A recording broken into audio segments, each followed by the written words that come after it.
Look at what has occurred since 2007. Housing has subsequently declined 30% of Case-Shiller index on the median home. Yeah, and that's median. Forget where they really... Florida, California, Las Vegas. And, although there's much made of these green shoots, it seems to me that there's still the threat of another wave of foreclosures. And subprime is the thing of the past, but now prime has become the new subprime. And with unemployment expected to top 10% this year and maybe 11% as soon as next year. Well, this is why I use the word process. We're in the process of depression. It takes time. And everybody knew a year and a half ago in the real estate industry that I talked to that commercial was going to have to come down. And now suddenly we're seeing, the last 8 months it's collapsed. So every time you turn, it's just one thing after another. And sometimes they're slow to come about. And commercial is happening, and prime mortgages. People are walking away from prime mortgages simply because they say, well, my house isn't worth it anymore, and my state law says they can't come and sue me. They can just come and take the house.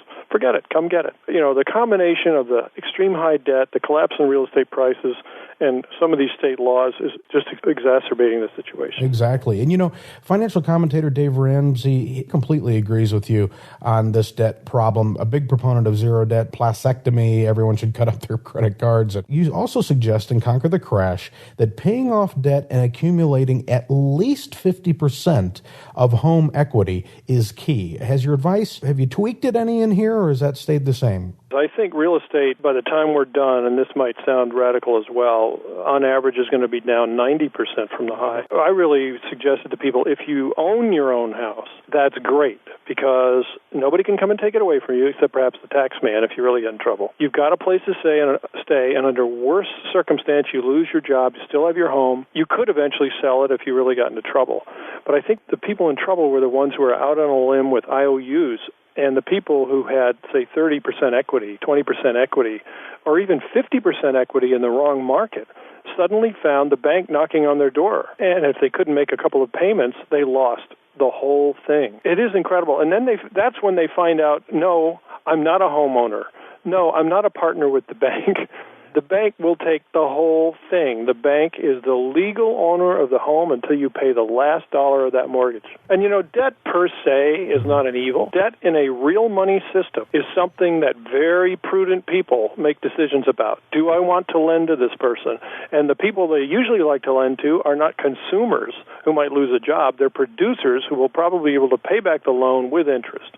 And that is what increases the capital base, makes everyone wealthier, makes more goods and services available, and can actually be a very good thing. But when you have fiat money and the government saying, don't worry about your lending because we're going to back it up, more tax money, that is when you have the setup for a systemic over-consumption of debt and then an eventual collapse, and that's exactly what we're facing. No, I'm on board with you, but I think I'd also add there was that disconnect between the borrower and the lender that we just haven't seen. The risk was just sort of diversified away through the mechanism that you mentioned earlier, this mortgage-backed security, and Wall Street thought they could bundle everything up and put it out there in CDOs and whatnot. All that did was make the risk even worse because no one knows who owns what. The disconnect there was a very bad thing. It was the final disconnect in the whole system. But the first disconnect was the FDIC and the creation of that, because it told people, don't ever go into your bank to talk to your bank officers and ask them how they're doing. Don't go in there and say, to whom are you lending my money? Don't let anybody go in there and figure out if they're doing the right thing. We'll cover your deposit. Don't worry about it. So they separated the bank from its customer, from the customer who wanted a safe, responsible bank. They said, no, you don't have to have one. They can be very irresponsible because we'll back you up. That first separation allowed all the others. And it's interesting because I know you're a student of history. Dixon White's Fiat Money Inflation in France, he outlines one of the major inflations that occurred in revolutionary France. And they, too, got it in their minds they could base their economy on real estate. And it ended poorly. The Mississippi Scheme, I think that was also in the Madness of Crowds book. Okay, so you suggest the answer to all the economic gloom we've outlined is gold. That's one possibility. And that was way back in 2002. Well, the metal was at around $200-300. Fast forward to today, people who took your advice have been rewarded handsomely with a profit of about 300%. Do you remain bullish on gold's investment prospects, and if so, why? Well, in Conquer the Crash, I gave 5 reasons to own gold, even though I said because of this deflation, I don't think gold is going to do what most of the inflation-oriented people think it will do. They think it's going to 10,000 or a million or infinity because they think we're in Weimar Germany or South America. I said, this is different. Gold is real money. That's why you want to have some. But what's going to implode is the whole sea of dollar-denominated debt. So dollars that are safe are also going to be gaining in value during this period. And I think in the next decline in all the investment markets, we'll probably see some softening even in the gold market. Now, one of the things that's helped gold stay up in the last year and a half is it never got overdone like so many of the commodities did and the stock market. I mean, when you look at platinum, it went many multiples, and copper was just crazy how high it went. Gold is actually somewhat calm. It only has gone up 4 times in value, and some of these other things have gone up so much more than that. It's a little more conservative, and that's good. It's how you want your money to behave. But I don't think it's going to go to 10,000, and I think people have to be very patient who are in it. Right now, I think, it's always good to have 10, 20% of your money in real money, but for the people who want to take advantage of deflation, you also want a very substantial amount of safe dollar-denominated debt. And that's very hard to find. The only one I'm willing to list there are U.S. Treasury bills, short-term Treasury bills. I think that's the last debt instrument that will go. How do you feel about bear funds? Well, it depends. Some of the leveraged index funds are not a good idea. They found they have too much slippage. That's not good. I think some bear funds like Prudent Bear are good because they're very short the market. Shorting, and I don't recommend this for most people because most people can't handle trading or leverage or the short side. They don't understand it. But if you're already that type of person, this is where the big money is being made. Shorting the stock market back in 2007 was absolutely an amazing return. I wasn't able to quite catch the top in oil. I knew it was a fifth wave. I thought it was going to peak above 160. It got to 147.5. I would have loved to have been short oil. It dropped 78%.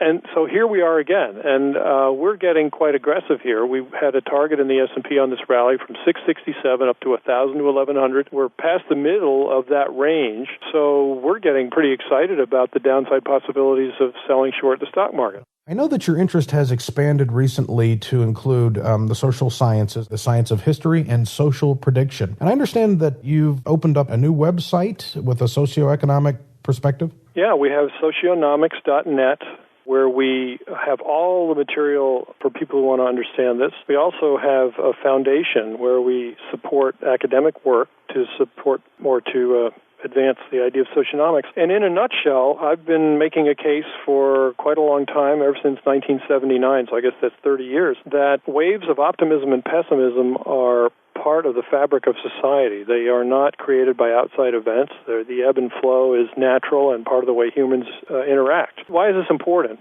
Because it means that this is the ultimate reason why some of the most dramatic events in history take place. When optimism increases for a long period of time, you tend to see a lot more peace treaties. You get periods of extreme prosperity. People tend to be very happy. It shows up in the music that they write and produce. It shows up in literature. It shows up in the movies. And when the trend is in the other direction, as people get more and more pessimistic, they pull in their horns in business. The economy begins to shrink. You end up in recessions and depressions.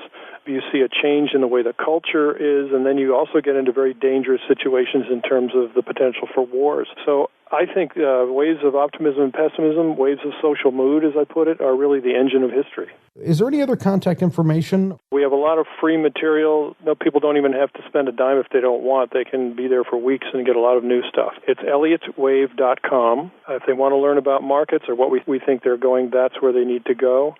Anybody interested in sort of what I'm up to, there's a little site called robertprechter.com, and that lists all of the things we talked about in terms of socionomics and markets and finance. And the one last thing I'd like to close with, deflation does not have to hurt anyone financially. As long as you got yourself in the safest possible stance, which is what the whole second half of Conquer the Crash was about, you'll be fine. And people who say this is bad news are wrong. The good news is be positioned properly so you don't get hurt, and you'll be there with money to buy these incredible bargains in real estate, stocks, commodities, gold, you name it, at the final bottom. We haven't said much about this, but cash, golden at this point then? Yeah, cash is king. Cash is what people desperately want right now, and especially the banks. It's why they're not lending. They're calling in loans. They want money.